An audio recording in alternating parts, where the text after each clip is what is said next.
Hi everyone, Ray here. On this video, we are going to talk about some tips on how to save up for your emergency fund.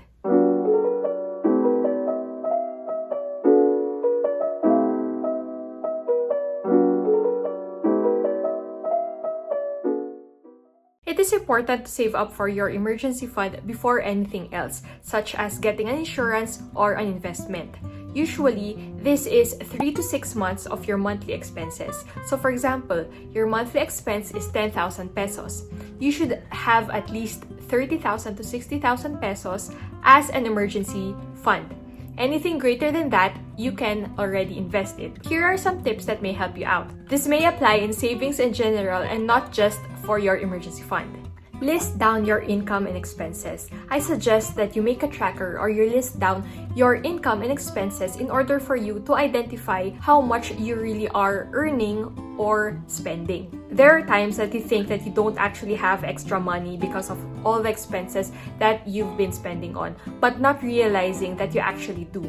So it really helps if you list these down, and it will also help you identify the things that you've been spending on that are necessary and that aren't. It will also help you identify if your income is enough for expenses or not and motivate you in order to look for more sources of income if needed. I've made a video on how I track my money, expenses, and my income, and you can check it out here. Identify your needs and your wants. Based on the expenses you've listed, you can see how much really goes to your needs and to your wants. See what you can do to cut down on your wants. I suggest taking your finances into consideration before spending it on anything. This is how I prioritize my spending. Needs, these are the things that are inevitable to spend on or hindi maiwasan na paggastusan natin, like food, bills, or others. With regards to food, this can be a need or a want. We can make it more of a need by saving up, like not eating outside, or instead of having food delivered, just cook at home. It'll save us so much more money. Whenever you buy something you want, you should always think, do I really need this? Will it help me on the long term? Will it help me earn more money, like investments or probably an equipment you need for business? Will it help me grow, such as spending on trainings or educations or webinars? If yes, it'll be easy for me to spend on these wants, because I know that out of these things, I could get something back in return that will help me financially or myself. If not, then I usually delay the gratification. For example, I see this really cute blouse in the internet and I really wanna buy it. But I think to myself, I have a lot of blouses, do I really need it? So I delay purchasing it. Usually, after a few hours or a few days, I eventually forget about it and not ending up buying it. Which is a good thing because I still ended up having no regrets and I was able to add funds on my savings account. Another way to control your wants is to set a reward system for yourself. Give yourself a goal, and if you achieve it, you get to buy that want for yourself.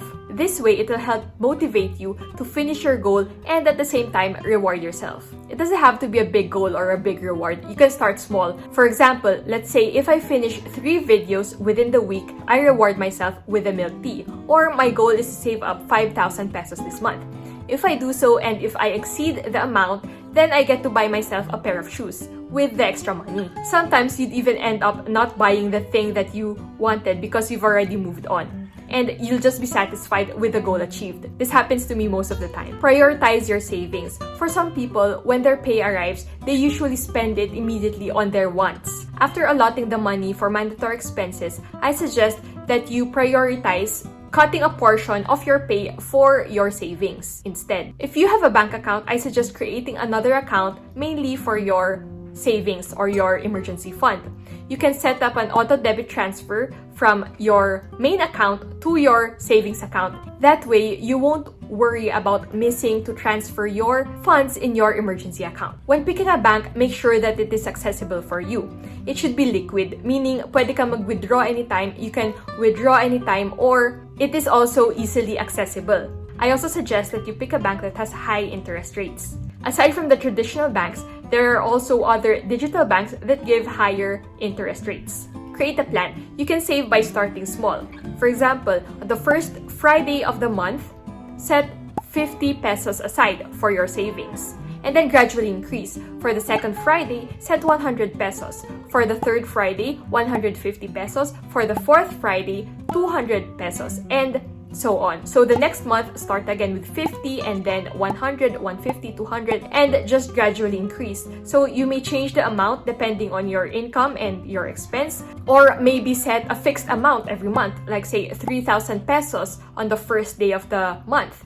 Transfer it to your emergency fund, and then the next month another 3,000 pesos on the first day. So those are different ways on how you can save up depending on how much money you're earning. Do this consistently and gradually increase as your income increases, and you'd be shocked to see how much money you've saved up at the end of the year. These are some tips that would hopefully help you to start with your emergency fund. Sana nakatulong ito. It is very important that we have our own emergency fund, especially during the rainy days, such as the pandemic, when we get sick, or if our business fails, or for whatever important reason, we may need to access our emergency funds. I hope you guys learned something from this video. I'd appreciate it if you like this video, hit the subscribe button and the notification bell in order to be notified on more videos similar to these. Thank you guys. Bye!